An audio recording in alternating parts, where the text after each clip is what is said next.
During the years of French domination, the struggles to survive, to coexist, to gain equality, and to achieve independence shaped a large part of the Algerian national identity.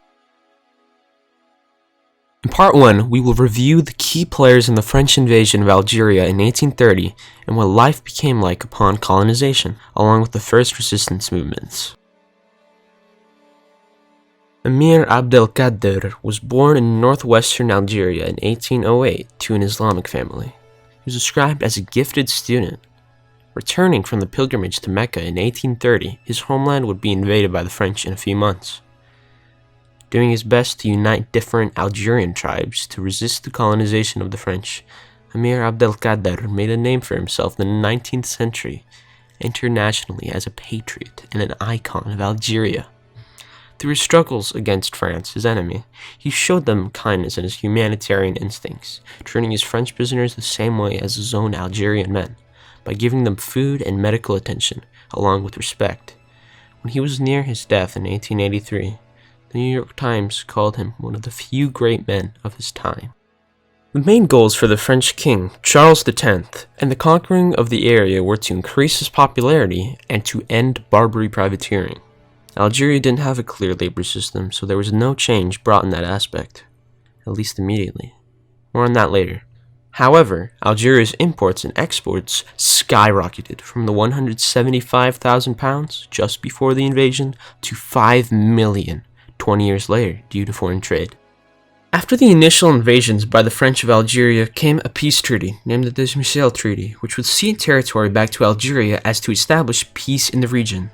Once Abdelkader violated the treaty in the eyes of the French by imposing rule on tribes, the hostilities returned, and Abdelkader was winning for Algeria, but his forces were defeated by that of General Thomas Robert Bugeaud in 1836. Abdelkader negotiated with Bugeaud, resulting in the Treaty of Tafna, which ended conflicts and gave back more control to Algeria than the previous treaty, yet still having forced the country to recognize France as sovereign. The French controlled a lot of political and economic power in Algeria, and there weren't many Algerian elites in the political system. Before the invasion, the communities did not form a coherent social class because the structure of the tribe or clan circumscribed individual behavior. Europeans had taken over the country's economic and political life, monopolized professional, large-scale industry and administrative practices, abused the land's agricultural and other wealth, and remained socially distant. The tiny middle Algerian stratum of urban traders and town craftsmen was forced out, and rural landowners were dispossessed.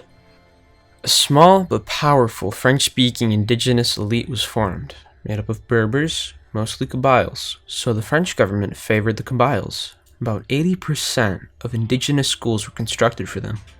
Traditionally, concern for the purity of women led to a marked restriction of their activities.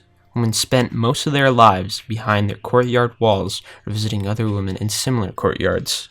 It was considered improper for a woman to be seen by men to whom she was not related, and in many cases, women were veiled in public. French colonizers actively opposed veiling because they viewed it as a symbol of national and religious values and beliefs that they sought systematically to undermine. In reaction to French pressure, Algerians stubbornly clung to the practice. Emir Abdelkader centered his politics and strategies for rebellion around Islamic teachings. The war had killed about 825,000 indigenous Algerians since 1830. French losses during 1831 to 1851 were 92,329 dead in the hospital and only 3,336 killed in action. The indigenous Algerian population declined by 1/3. We will now review the intense, dramatic, and bloody events that led up to Algeria's independence from France, along with what this brought Algeria to in the present day. While the countries obtained disdain for each other, 50,000 French people immigrated to Algeria from 1825 to 1847. However, most effects, such as the large decline in the population and the French government's growing preference to Kabyles, came later during the long conquest. Slave trade and piracy in Algeria ceased following the French conquest, and architecture in the country had obtained a European style soon after the 1830 invasion, which developed in a way that made the lands become less and less Algerian and Islamic in architecture.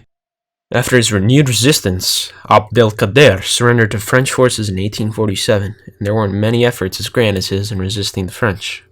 However, the Ottomans formally protested over the invasions of Algeria, never accepting their loss.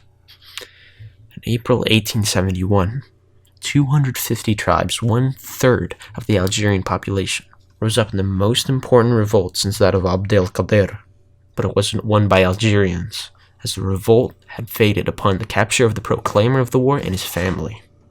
This revolt resulted in the deportation and internment of many Kabyles, along with the deaths of around 100 European civilians and an unknown number of Algerian casualties.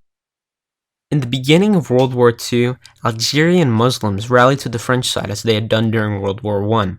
However, French promises of greater self-rule in Algeria went unfulfilled after the swift defeat of France by Nazi Germany and the formation of the collaborative Vichy regime, of which the colons were largely sympathetic, not only intensified the Muslims' problems, but also posed an alarming threat to the Jewish people in Algeria. Algerian Jews were stripped of their French citizenship when the administration enforced anti-Semitic laws. The European and Muslim communities' opposition leaders were arrested. In the winter of 1944-45, social unrest rose, fueled in part by a weak wheat harvest, shortages of manufactured goods, and extreme unemployment. On May Day, the AML, which was an organization for Algerian independence made by freedom fighter Farhat Abbas, the AUMA, and Masali Haj, organized demonstrations in 21 towns across Algeria, with marchers demanding independence for the country and freedom for Masali Haj, who in March 1941 was tried and sentenced to 16 years of hard labor by the Vichy court. The violence that occurred in Algerian cities, including Algiers and Oran, left many wounded and 3 dead. Nationalist leaders agreed to demonstrate for their own liberation once Europe would gain theirs, and it was clear that a clash with the authorities was inevitable. On May 8, 1945, VE Day, tensions between the Muslims and colonists erupted in an escalation of violence to make their polarization complete, if not irreversible. Word spread to the countryside, and colonist and government buildings were targeted by villagers. The French army and police responded to alleged dissident centers in Algeria by executing what was considered a ratissage, which is a brutal raid. Military airplanes and ships attacked Muslim population centers as well. 1,500 Muslims died as a result of these countermeasures, according to the French, which disagrees with other estimates that vary from 6,000 to as high as 45,000 killed. The AML was banned in the wake of the Sétif attack, and 5,460 Muslims were arrested, including Abbas. Considering these events, it wasn't uncharacteristic for the country to have fought a war for independence from France less than 20 years later.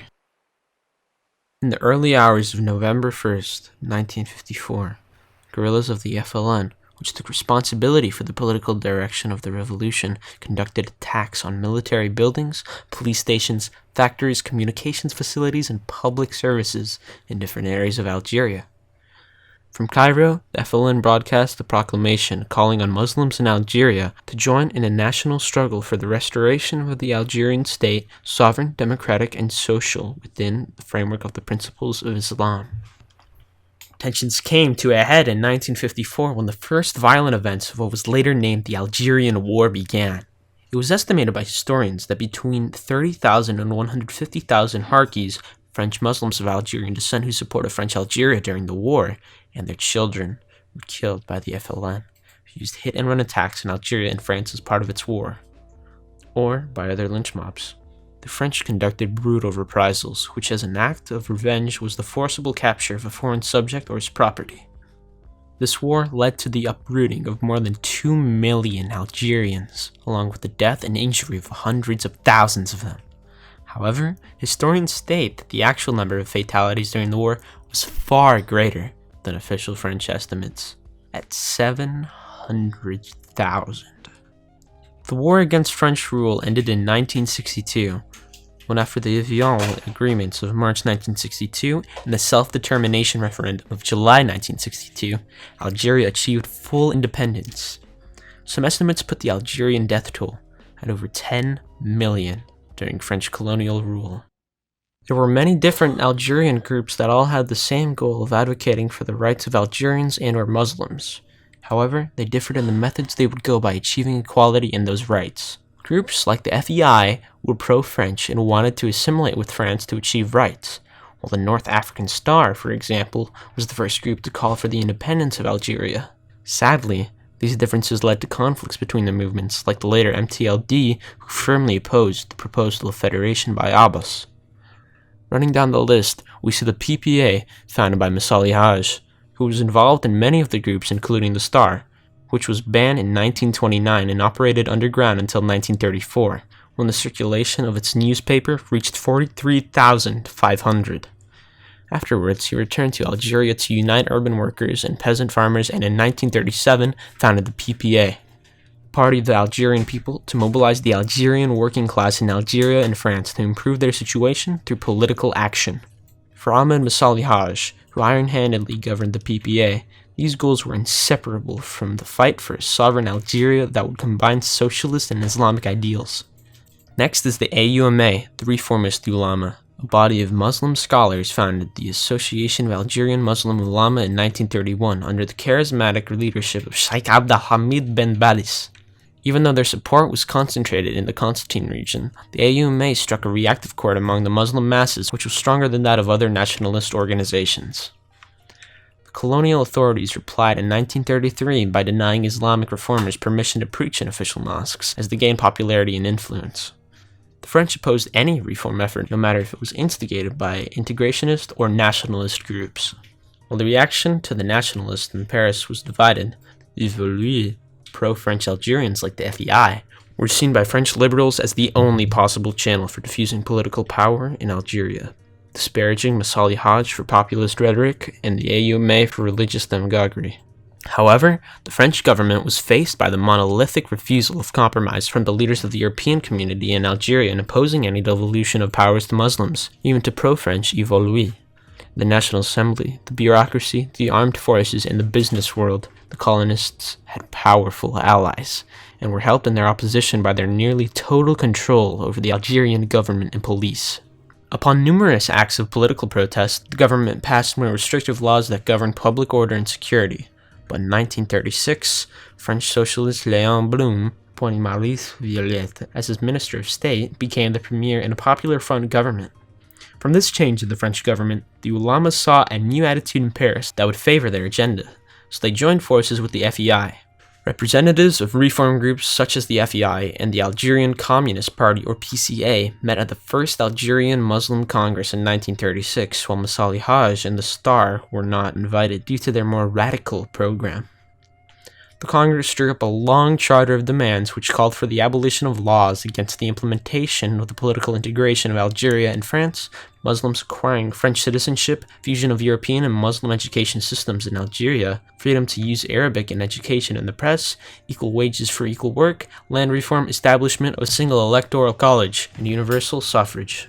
Blum and Violette were open to these demands and indicated that many of their demands could be met, so Violette drew up a proposal to extend French citizenship with full political equality to only certain classes of the Muslim elite, including university graduates, elected officials, army officers, and professionals. Missali Haj saw in the Violette plan what he would call a new instrument of colonialism, to split the Algerian people by separating the elite from the masses. Other groups had varied support for the plan, but unsurprisingly, the colonists took uncompromising exemption to the Violette plan. Although the project would have given only about 21,000 Muslims immediate French citizenship and voting rights, with the clause to add a few thousand more each year, the settler spokesman raised the specter that the European electorate was being submerged by a Muslim majority. In the path of the law, colony managers and their allies flung bureaucratic hurdles. The government just gave it broad support, resulting in its ultimate failure. Disillusioned by the failure of the Violette plan to win acceptance in Paris, Farhad Abbas, who would formally join the FLN in 1956, shifted from an integrationist position to calling for a Muslim Algeria that would develop in close association with France while retaining physiognomy, language, customs, and traditions. By 1938, cooperation between the parties that made up the Congress began to fragment. In March 1943, Abbas had abandoned assimilation completely, having written a manifesto to the French administration advocating for even more terms supporting Algerians. The AUMA and Missali Haj, who joined him in creating the Friends of the Manifesto and Liberty, or the AML, to work for the independence of Algeria, supported Abbas upon his leaving behind of integrationist ideas. In a short period, the AML's journal, Égalité, claimed 500,000 readers, reflecting extraordinary interest in freedom.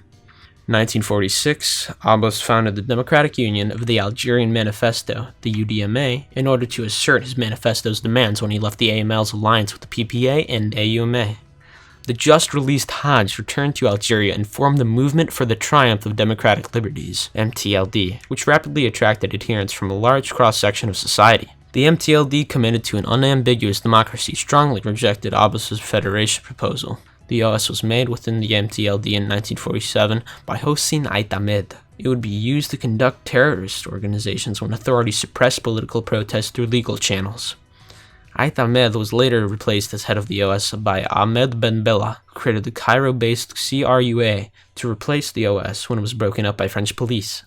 CRUA's 9 original leaders included Hossein Ait Ahmed, Mohamed Boudiaf, Belkacem Krim, Rababi Tat, Larbi Ben Nahidi, Murad Didouche, Mustafa Ben Boled, Mohamed Gidr, and Ben Bella himself. They were considered the leaders of the Algerian War. The National Liberation Army, or ALN, was the FLN's military wing. They were to conduct the War of Independence within Algeria. Algeria, which is a regional and middle power, has a semi-presidential republic, with local constituencies consisting of 58 provinces and 1,541 communes. It has the highest Human Development Index of all non-island African countries and one of the largest economies on the continent, based largely on energy exports. Not only does Algeria have one of the largest militaries in Africa, but also the largest defense budget. Also, the country has the 16th largest oil reserves in the world and the 2nd largest in Africa, while it has the 9th largest reserves of natural gas. Sonatrach, the national oil company, is the largest company in Africa, supplying large amounts of natural gas to Europe. It's a member of the African Union, the Arab League, OPEC, the United Nations, and the Arab Maghreb Union. Algeria has a diverse landscape with the Sahara Desert in the south, beaches along the Mediterranean Sea to the north, mountains which offer excellent hiking in the summer, and skiing opportunities in the snow during the winter. Since independence from France, a significant effort was made by the nation's new authority to decolonize through the eradication of French impacts upon Algeria, and they have managed to revert back to many of their own distinct characteristics, hiding the French ones through Arabization. For example, Arabic became the official language of the region, though a majority of Algerians can understand and speak French. The region has removed traces of French Revolution in the architecture, which had been restructured to be more European by France soon after the 1830 invasion.